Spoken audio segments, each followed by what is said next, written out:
For days, no one noticed the missing child, until one dog refused to stay quiet, and his bark exposed the truth hidden in plain sight.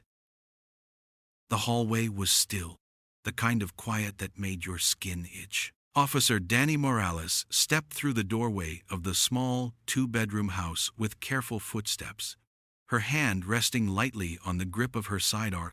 The call had come in from a neighbor, something about no movement for days, a child who hadn't been seen since last week. The mail piling up, the porch light burned out. Routine, they said. Probably a family that skipped town without telling anyone.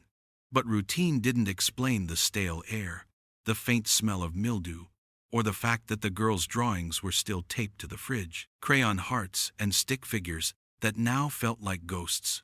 Canine Valor moved ahead of her, his nails tapping softly against the warped hardwood floors. Belgian Malinois, 6 years old, scarred down the left side of his muzzle, eyes that didn't miss a thing.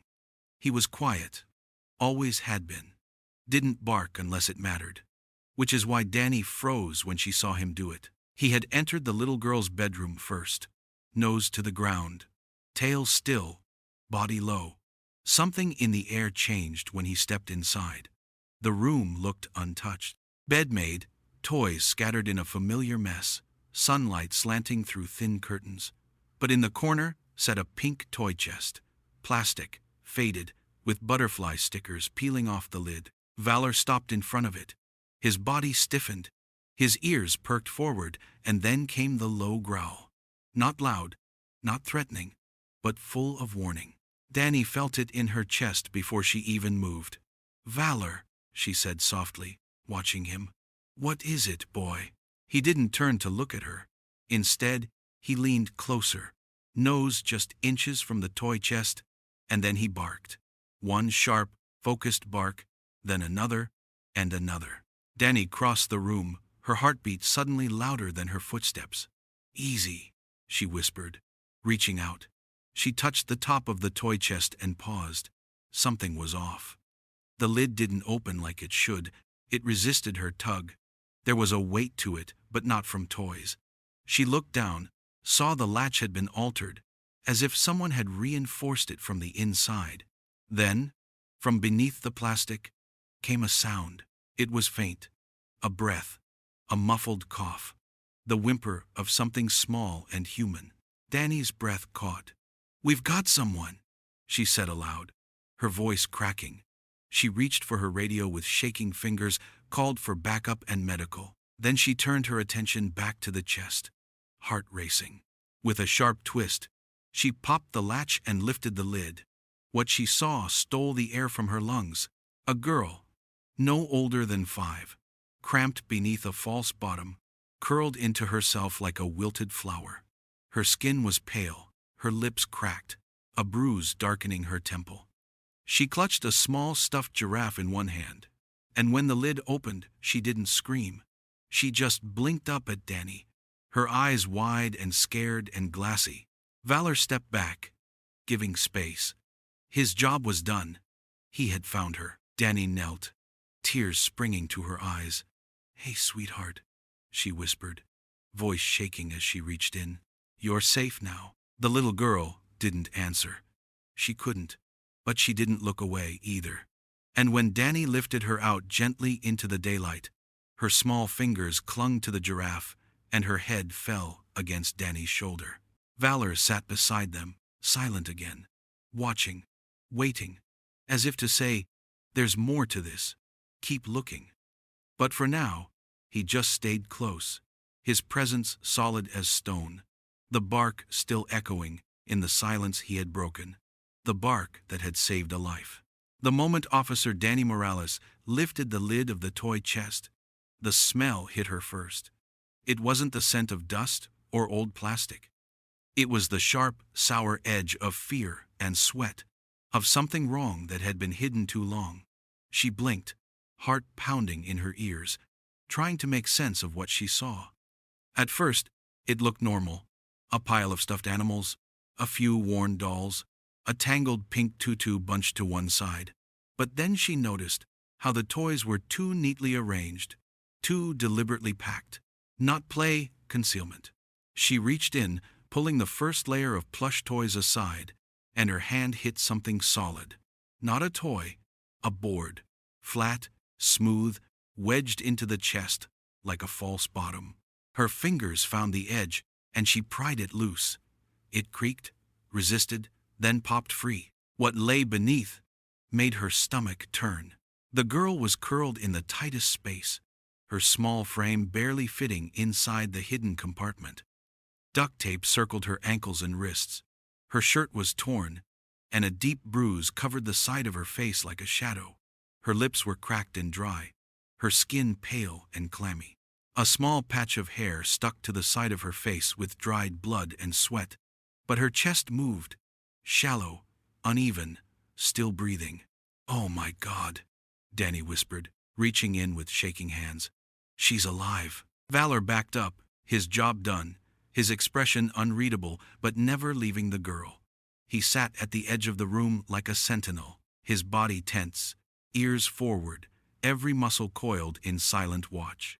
Dani called for emergency medics again, her voice urgent now, clipped and shaking. "I need EMS inside immediately. Child found. Alive, but unresponsive." The dispatcher answered, but Dani barely heard her. She cradled the girl's head gently, speaking softly even though she didn't know if the child could hear. "You're safe now, baby. We've got you. Hold on." The girl didn't speak, but her eyelids fluttered. Once, twice, then stilled. The paramedics burst in seconds later, a blur of gloves and equipment. One of them, an older woman named Lisa, took one look and muttered, "If you hadn't found her now, she wouldn't have made it through the night." They worked fast, cutting away the restraints, checking vitals, slipping a mask over her face, threading an IV into a vein so small it barely held. Dani moved aside, her hands numb, her knees weak. She sank back on her heels and watched as they lifted the girl onto a stretcher. Valor rose and followed, not close enough to interfere, just close enough to be near. His eyes never left her.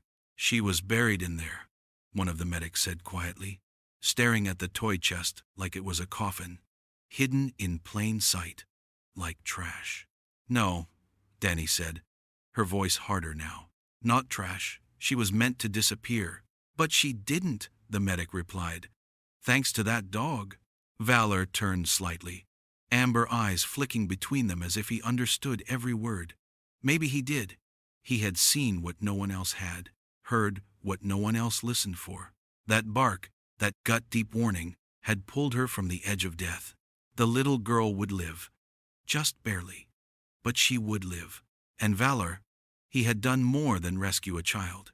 He had dragged her back from the shadows, from silence, from being forgotten. The hospital room was quiet, except for the beeping of machines and the soft hum of the air vent above the bed. The little girl lay curled on her side, covered in a blanket that looked too big for her small frame. Her eyes, wide and distant, didn't blink often. She clutched a tiny giraffe plush in both hands, her fingers gripping the fabric like it was the only thing keeping her anchored to the world. Nurses came and went, speaking in gentle tones, checking charts, adjusting IVs. She didn't respond to any of them. Officer Dani Morales stood just outside the glass door, arms folded, her expression tight with worry. She'd been there every day since the rescue, watching from a distance, waiting for something to change. But the girl wouldn't speak, wouldn't nod, wouldn't even look anyone in the eye. She just stared past them, silent and still. There were no answers, no name, no school records. No one had reported her missing. Her fingerprints were run through every state and national database. Nothing.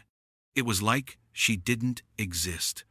The doctors said she was malnourished, dehydrated, and had suffered minor head trauma, but nothing that explained the depth of her silence. The psychologist called it trauma-induced mutism. Dani just called it heartbreak. One of the nurses started calling her Hope. It wasn't official, just something soft to fill the void where her name should have been. "She needs something to hold on to," the nurse had said. And so do we. Dani had agreed. Hope it was. 3 days after she was found, Valor was allowed into the hospital under special permission. The hospital didn't usually permit animals in the pediatric ICU, but this wasn't usual. Valor padded through the hallway beside Dani, his body calm but alert. He didn't need to be told which room. He walked straight to it, his claws clicking lightly against the tile. Inside, Hope didn't react at first. She lay as she always did, holding her giraffe, eyes dull. Then the door opened, and Valor stepped inside. He didn't bark or rush. He moved slowly, head slightly lowered, tail relaxed. He came to the side of her bed and sat down. That was when it happened. Hope turned her head. Not all the way, just enough to see him. Her gaze locked onto his face, and something in her eyes shifted. She didn't speak, didn't smile, but her fingers loosened from the giraffe. Her small hand reached out, trembling slightly, and brushed against Valor's fur. Dani felt the breath catch in her throat. Valor stayed still, letting the girl's fingers rest on his neck. She didn't pull away. Her hand settled there, as if confirming he was real. For the first time since they'd found her, she had moved toward someone, chosen connection. They sat like that for a long time. No words, no commands, just a quiet exchange between a broken child and the dog who refused to let her disappear. Whatever passed between them that day couldn't be explained on a report, but it was real. Dani saw it. The way Valor stayed longer than usual, the way Hope blinked more, her chest rising and falling in something that looked closer to calm. Hope still hadn't spoken. She still hadn't told anyone her name, but that day she had chosen to reach. Not for a nurse or a doctor, not even for Dani. She had reached for Valor, and he had been there, steady and silent, ready to carry whatever weight she couldn't yet share. Long before he stepped into the pink bedroom with the toy chest, before the hospital visit that changed everything, Valor had worn a different uniform. His world back then was sand and dust, heat and noise, not neighborhoods and quiet schools. He had served overseas, a soldier without words, trained to sniff out danger before it could speak. They said he saved lives. They said he was one of the best. But the reports didn't tell the whole story. 2 tours, 3 IEDs, and one final mission that ended with blood on the ground and his handler not coming back. That was the day everything changed. Valor had been found curled beside the fallen soldier's body, his leg bleeding, ears pinned, refusing to leave. They said he growled at the medics when they tried to pull him away. Not out of fear, not out of confusion, out of grief. After that, he was sent back stateside. Not to a home, not to rest, but to a kennel at a base where no one really knew what to do with him. Some said he was too damaged to retrain, too unpredictable after the trauma, too haunted by the things only dogs can remember. He stopped responding to commands, stopped looking people in the eye. He just sat in the corner of his run, waiting for a voice he would never hear again. He was labeled unfit for duty. That's how Officer Dani Morales found him. She wasn't looking for a perfect dog. She had joined the department's canine unit a year earlier, eager to make a difference, but growing tired of the clean slate puppies and textbook training. She believed in second chances, believed that sometimes the broken ones carried more truth than the shiny new recruits. A friend at the base had tipped her off. There's one dog here you might want to meet. Doesn't look like much anymore, but he's got something. If anyone can reach him, it's you. The first time she saw him, he didn't come to the front of the cage. He just watched her, quiet, like he was measuring her soul. She sat down on the concrete floor, didn't say a word, and waited. After 10 minutes, he stood up. After 15, he crossed the kennel. After 20, he laid his head in her lap. She named him Valor. The training was slow, not because he couldn't learn, but because he already knew too much. She had to unteach the sharp edges, soften the rigid commands. He responded to her voice, not because it was loud, but because it was steady. She never raised a hand, never pushed. She let him decide when to try. And he did. But Valor was never like the others. He didn't bark for treats. He didn't chase toys or jump for praise. He barked only when it mattered. When he sensed something wrong. Something hidden. His nose didn't miss a thing, but it was his silence that made him special. The way he'd stare at a door like it was lying to him. The way he'd lean into a space and pause, waiting, like the truth was whispering through the cracks. People underestimated him because he didn't show off. But Dani knew he didn't need to. Valor had seen war, lost his person, learned pain the hard way, but he never stopped trying to protect. That fire hadn't gone out. It had just been waiting for the right reason to burn again. And now, with a girl named Hope clinging to life, Valor had found that reason. The Madsen home didn't look like a place where anything bad could happen. It sat on the edge of a quiet cul-de-sac, its white siding washed clean by spring rain, flower boxes blooming beneath every window. Wind chimes tinkled gently on the porch, and a wooden sign near the door read, "Love grows here." Neighbors said the couple inside were kind, church-going, always waving, always smiling. June and Leonard Madsen, married 32 years, certified foster parents for more than 10. Their file was spotless, their reputation golden. They said they specialized in troubled kids, the kind who had been bounced around the system too many times, the kind who needed a stable home and firm love. Their house was often full, laughter from the yard, backpacks by the door, paper turkeys taped to the fridge in November. They were praised in local papers, invited to speak at adoption fairs. No one questioned them, but Valor did.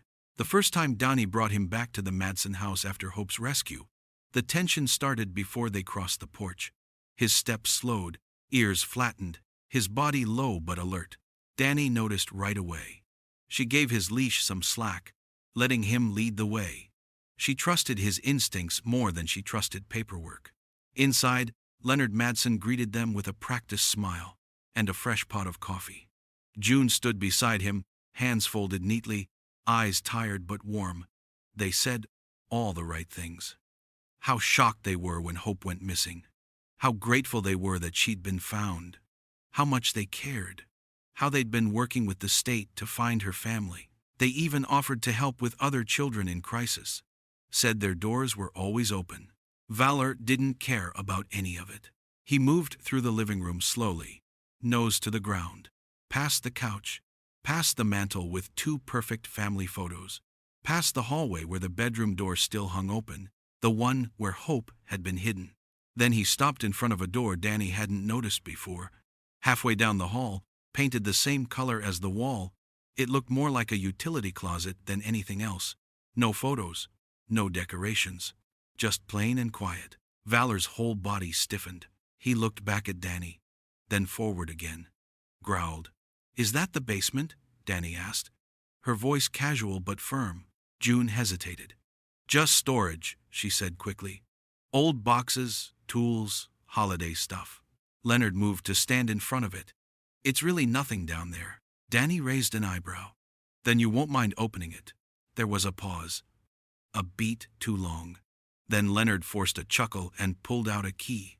The door creaked open, revealing a narrow stairwell and the faint smell of dust and damp concrete. Dani stepped forward. Valor didn't follow at first. He just stood at the top of the stairs, ears pointed, nose twitching. Then he barked. Once. Sharp and loud. Not out of confusion. Not for show. It was the same bark he gave when he found Hope. Something was down there. Something hidden. And Valor knew. The basement stairs creaked under Dani's boots as she followed the beam of her flashlight down into the dark. The air grew colder with each step, thick with mildew and the heavy silence of secrets not meant to be uncovered. Valor followed closely behind, his breathing steady, his muscles tight, with quiet focus. Dani could feel his tension like a wire pulled too tight. When they reached the bottom, she paused. The room opened up in front of her, cluttered with paint cans, boxes labeled with years, tangled cords and broken furniture, nothing that stood out. But Valor wasn't looking at the clutter.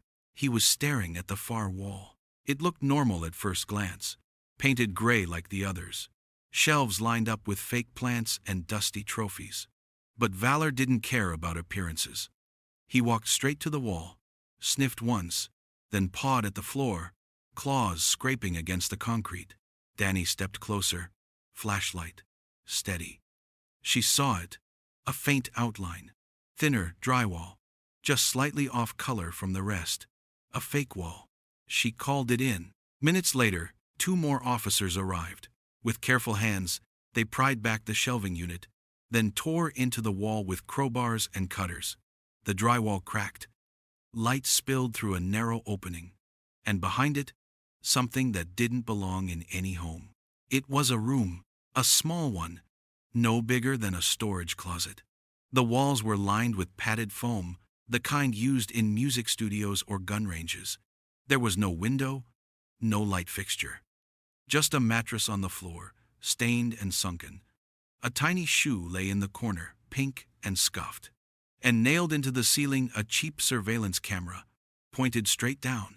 Dani stepped inside and felt her chest tighten. The air was wrong in here, still, but not peaceful, more like the quiet that follows screaming. She looked down at the mattress and saw a strip of duct tape stuck to the edge. Another piece balled up near the shoe. She didn't want to imagine how many nights someone had spent here, afraid to cry too loudly. Valor walked in beside her. He didn't bark, he didn't growl, he just paced. His nails clicked softly against the floor, a sound that echoed off the padded walls like a slow, steady countdown. He stopped near the corner and sniffed the foam. Then he turned in a circle, looking toward the door, and sat down hard, waiting. Forensics arrived soon after. Gloves on, cameras ready. They dusted the walls. Within minutes, tiny handprints began to appear. More than one set, different sizes. Some smeared. Some pressed flat, like the children had been trying to brace themselves. Dani backed out of the room, sick, rising in her throat. She had seen bad before, but this was something deeper, something colder. Hope hadn't been the only one, not even close. The photos, the duct tape, the surveillance setup, the signs of long-term concealment.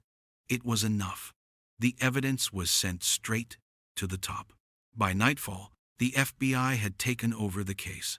What started as a welfare check had become something else entirely. A network, a ring, a pattern. And Valor had cracked it wide open. The air in the station changed when Agent Monroe arrived. She didn't wear a suit like most, just dark jeans, a navy windbreaker with the FBI crest, and eyes that saw too much and missed nothing. She introduced herself with a calm voice and firm handshake, but it was clear she was used to hard truths and late nights. Dani had heard of her before. Stories passed around in briefings and whispered between precincts. She was the kind of agent who didn't wait for permission, the kind who made things move when others stalled. Monroe had files with her, thick ones. Photos of children missing across the state, timelines, maps, and names. She dropped them onto the table like bricks. "We've been watching the Madsons for months," she said, "but nothing ever stuck. No hard evidence. Until now." Dani glanced at the reports. "You think they're part of a bigger ring?"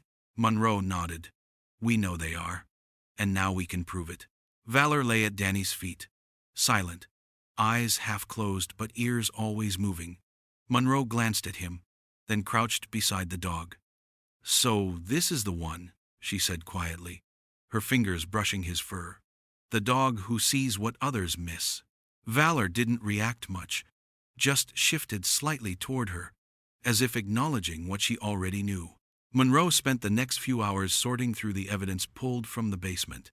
She had teams working leads in other cities, tracing bank accounts, searching old case files, but it was Hope who gave them the first real direction. She was still quiet, still guarded, but something about Monroe's calm voice seemed to reach her. The agent didn't push. She sat on the floor beside her hospital bed, her file open, flipping through pictures slowly. She spoke softly, pausing often, watching Hope's face. "We're trying to find your friends," Monroe said. "No one's going to hurt you. We just need to know if you've seen any of these girls before." Hope didn't speak, but she looked, carefully, one photo at a time, until she stopped. Her small hand hovered over one of the images, fingers trembling. She tapped it once. "That's my friend," she whispered. Monroe looked up. "You're sure?" Hope nodded. She was nice to me. She shared her blanket. She said she missed her brother." "What's her name?" Monroe asked gently. "I don't know," Hope whispered. "They didn't let us talk too much." "Do you know where she is now?" Hope swallowed hard, then nodded again. "She's still in the house with the green door." The room went quiet. Dani leaned forward. "What house, sweetie?" Hope's eyes flicked toward Valor, who was watching her with calm, steady focus. She looked back at Monroe. "It smells like wet socks and soup. The kitchen's really small, but the door, it's green." Valor's ears twitched. Monroe stood slowly, already pulling out her phone. "We've got to check every property owned by this group that has a green door." Dani touched Valor's head. "Think you can help us find it?" Valor didn't need words. He stood, ready. It was the first real lead they'd had in days, and they were going to follow it. Because a little girl had remembered a friend, and a dog had started to listen. The sky was gray as the caravan of unmarked vehicles rolled toward the edge of the city. The neighborhood was quiet, tucked behind a crumbling overpass and lined with houses that looked tired and forgotten. Paint peeled from window frames, lawns were overgrown, fences leaned like they were giving up. Most people didn't come out here unless they had to. It was the kind of place where secrets stayed buried, because no one cared enough to look. But today, someone was looking. Valor sat in the back seat of the lead vehicle, still and alert, eyes fixed on the passing houses. He wasn't pacing or barking, just watching. Waiting. Officer Dani Morales sat beside him, her hand resting lightly on his back. She didn't say a word. She didn't need to. She could feel it in him, the way he held his body, the way his breathing slowed. He was locked in, dialed into something no one else could sense. Then he moved. One ear twitched, then the other. He sat forward, pressed his nose to the window. Dani leaned in. "You see something?" The car slowed as they reached a house tucked behind a wild hedge of ivy and dry vines. Most of the homes on the street looked abandoned, but this one had a rusted mailbox, a sagging porch swing, and a front door painted the exact shade of green Hope had described. The door was chipped, flaking in places, but unmistakable. Valor let out a low growl. Dani nodded to the driver. "This is it." They parked a block away. SWAT officers unloaded in silence, moving like shadows across the cracked pavement. Monroe gave orders into her radio, her voice calm but firm. "No one leaves. No one enters. Get ready on my go." Dani approached the house with Valor at her side. The overgrown hedge scraped against her uniform as she stepped onto the porch. She raised her fist and knocked, loud and clear. No answer. She waited 5 seconds, then knocked again. Still nothing. Valor's ears stood straight. He let out 2 sharp barks. Quick, focused, no hesitation. Dani stepped back. "He's got something. Go," Monroe said through her earpiece. SWAT burst through the door with a crash of splintering wood and boots on tile. Shouts filled the air. "Police! Hands in the air!" Rooms were cleared one by one, officers moving fast, methodical. Then came the voice from the hallway. "We've got kids." Dani ran in behind them, her heart in her throat. In a back bedroom, with the curtains drawn tight, they found 3 children, 2 girls and 1 boy, chained to metal rings bolted into the floor. Blankets covered their laps, their faces pale and thin, eyes wide and blinking in the sudden light.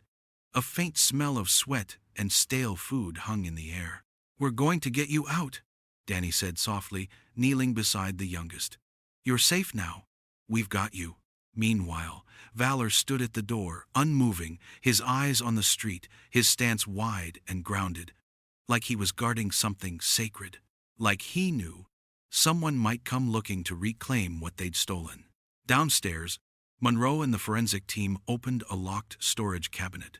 Inside were file folders with names, dates, photos, thumb drives, and stacks of burned DVDs, each one marked with numbers, initials, or nicknames. It wasn't just a hideout, it was a hub. "This isn't the end," Monroe muttered. "This is the center of something much bigger." Valor remained by the front step, chest out, ears scanning, daring the world to try and take back what they'd found. But no one came. Not this time. The hospital room looked a little brighter now. The curtains had been opened to let the morning light spill in, and someone had brought in a vase of sunflowers that sat on the windowsill. Hope sat upright in bed with a tray of crayons in front of her and a stack of paper at her side. She still didn't speak much, but the silence no longer felt like a wall. It was softer now, more like a blanket. She spoke when she needed to. Short words, gentle tones. Like each one cost her something, but was still worth the price. She liked to draw. Her pictures started as shapes. Suns with long lines, stick figures holding hands, dogs with big ears and wide tails. Then the drawings became more detailed. One morning, Dani walked in and found her sketching a house with ivy on the front and a green door drawn with thick, careful strokes. Hope pointed to the door. "That's where," she whispered. Now, sitting beside her bed, Agent Monroe watched as Hope worked on another drawing. The girl was focused, tongue pressed between her lips, coloring carefully. When she finished, she handed it over without a word. Monroe looked at it. The picture showed a man, not a stick figure this time, but a rough outline of someone tall, wearing a long coat. His face had a jagged scar running down the left side, and a gold ring drawn in yellow crayon circled the pinky finger of his left hand. Next to him was a child, smaller, reaching out. There were candies drawn in the man's other hand, round and colorful like marbles. Hope tapped the page with her finger. "He gave me candy," she said quietly. "But not the others." Monroe leaned in. "Did you ever hear his name?" Hope frowned, her eyes narrowing like she was pulling the memory from somewhere far away. "Greg," she said after a long pause. "They called him Greg." Monroe straightened, her face tightening just slightly. She pulled out a tablet and swiped through several images until she stopped at one. She turned the screen toward Hope. "Is this him?" Hope stared at the photo. Then she nodded. "Yes, that's him." The man in the photo was Gregory Lyle, a state caseworker who had cleared the Madsen home, and several others flagged in the growing investigation. He had glowing performance reviews, awards for community service, and no criminal record. But there were gaps in his files, visits that weren't officially logged, case reports missing signatures, and now he was gone. Monroe stood slowly, her jaw set.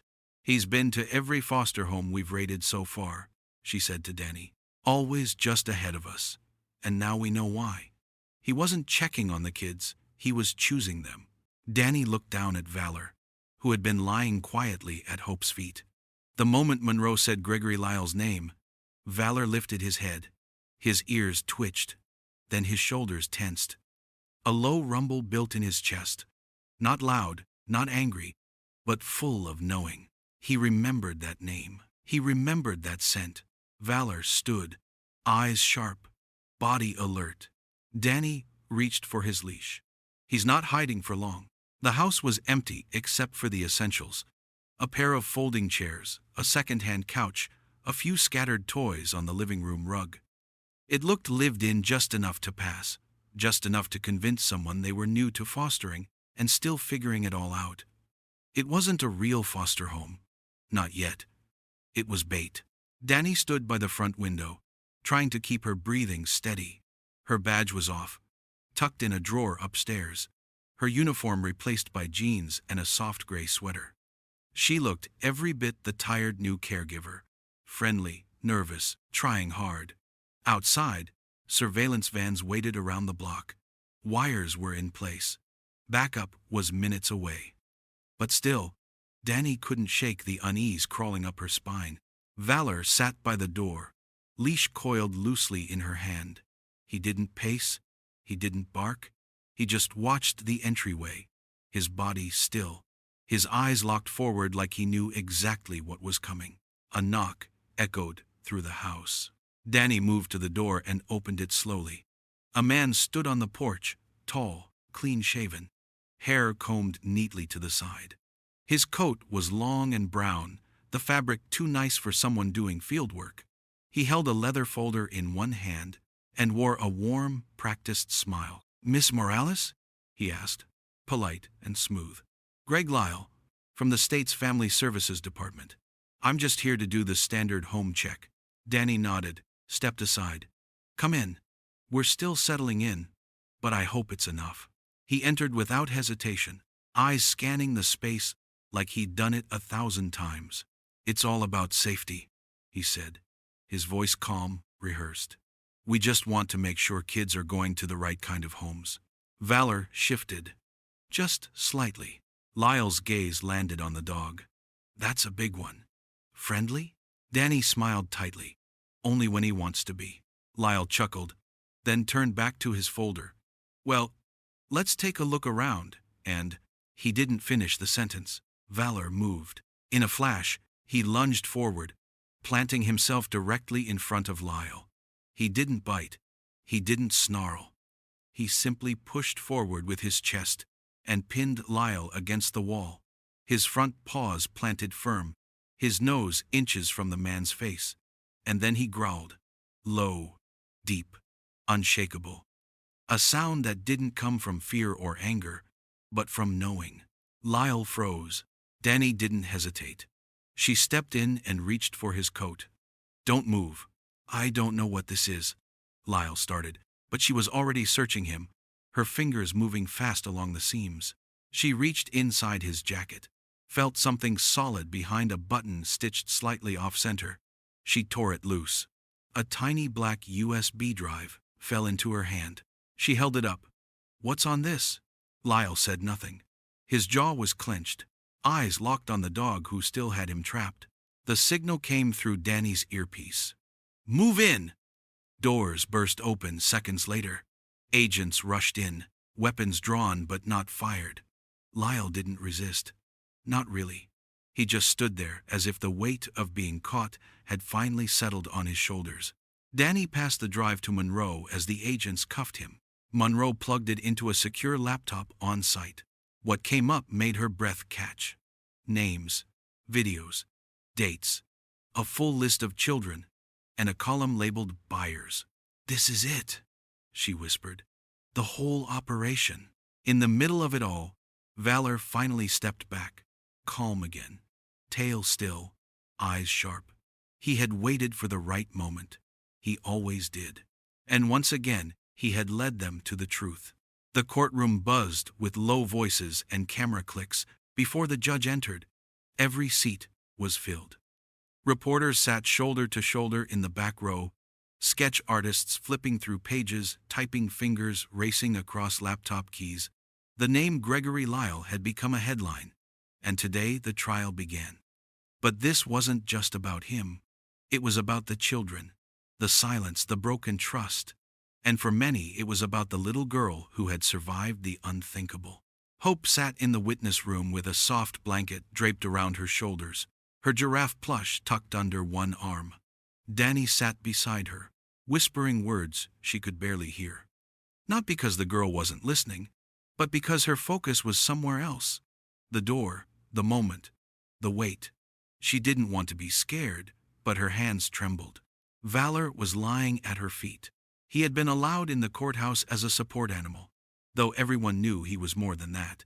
He hadn't left Hope's side since the day she was rescued. When she cried, he stayed close. When she slept, he watched the door. Now, he lifted his head and nuzzled her gently, just once, reminding her he was there. The door opened. An officer stepped in. "They're ready for her." Hope stood. Her legs were shaking, but she held the leash in her hand like it was something sacred. Valor walked beside her, silent, steady, every step measured. When she entered the courtroom, the room went still. The jury watched her carefully, most of them trying not to show how tightly their jaws were clenched. Lyle sat at the defense table in a crisp suit, his hair slicked back, expression neutral. He didn't look at Hope. Not once. He stared forward like none of this mattered. Hope walked to the stand. The judge leaned down, voice soft. "Do you promise to tell the truth?" She nodded. "What's your name, sweetheart?" The prosecutor asked gently. She hesitated. Then she glanced at Valor. "Hope," she said. "Do you know the man sitting over there?" The prosecutor asked, gesturing toward Lyle. Hope's voice trembled. "Yes." "Do you remember what he did?" She nodded. "He came to the house with the green door. He said he was checking on us, but he didn't." The questions continued, each one handled gently. Hope's answers were short, but powerful. She talked about the cold rooms, the way he never looked her in the eye, the things he whispered to the others when he thought no one was listening. Her fingers gripped Valor's leash the whole time. When the prosecutor was done, the judge asked if she needed a break. She shook her head. "I want to finish." She looked at the jury. "He told us no one would believe us," she said, voice barely above a whisper. "But I know someone who did." She turned slightly toward the dog beside her. "He did." The room was silent. No one moved. Then Valor stepped forward, slow and sure. He rested his head on her knee and gently nudged her hand. She reached down and stroked his fur.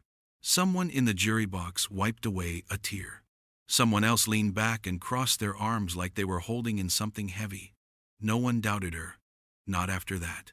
Not after the dog stood beside her and made the silence feel like truth. Gregory Lyle had pled not guilty. But after that moment, no one in the room believed a word he said. The courtroom stayed silent long after the verdict was read. Life without parole. No chance of release. The words echoed like the final click of a locked door. Gregory Lyle didn't speak as they led him away. Didn't look back. Didn't flinch when the cuffs were tightened. The courtroom emptied slowly after that. Reporters packed up their cameras. Jurors filed out in quiet lines. And victims' families stood together. Some crying, some holding one another, most just breathing a little easier for the first time in years. But this story didn't end with a sentence. Outside the courthouse, the headlines ran wild. The foster network had unraveled faster than anyone expected. One arrest led to another, and then a wave of resignations and confessions. It turned out Hope's case had torn open something deeper than anyone guessed. Hidden files, fake inspections, names that showed up again and again in too many reports.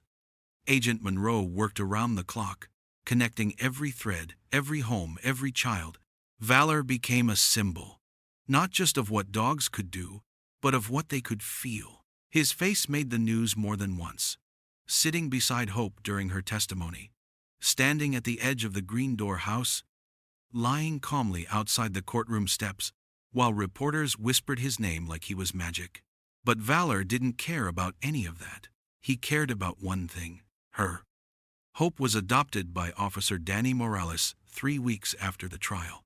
It happened in a small room with a judge who had tears in his eyes and a clerk who could barely finish the paperwork without smiling. Hope didn't say much, but when the judge asked if she was ready to go home, she nodded and whispered, "With her and him, yes." Their home wasn't fancy. The walls were still being painted, the garden was mostly weeds, and the roof leaked a little when it rained. But it was safe, it was warm, it was home. In Hope's bedroom sat the same pink toy chest, cleaned now, the cracked lid glued back together, the peeling stickers replaced with new ones she picked out herself. Stars, flowers, tiny dogs with goofy faces. Inside the chest were her dolls, her coloring books, her markers, and near the top, tucked into the corner, was Valor's favorite squeaky bone. He always knew where to find it, but he never chewed it unless she handed it to him first. At night, he slept beside her bed, curled against the wall, his breathing steady, his ears twitching every now and then, like he was chasing memories in his dreams. Hope slept better when he was there. She no longer flinched in her sleep. Sometimes she even laughed. Quiet, muffled, but real. The world kept turning. People moved on. But some things stayed. The chest, the dog, the girl who had no name but found a new one, and the officer who never stopped listening to a bark that meant more than words ever could. Because some heroes don't wear capes. Some just stay and never stop guarding what matters most. Thank you for watching this video of a dog's devotion. If you liked this story, show your support with a like, and join us by subscribing for more inspiring stories like this one.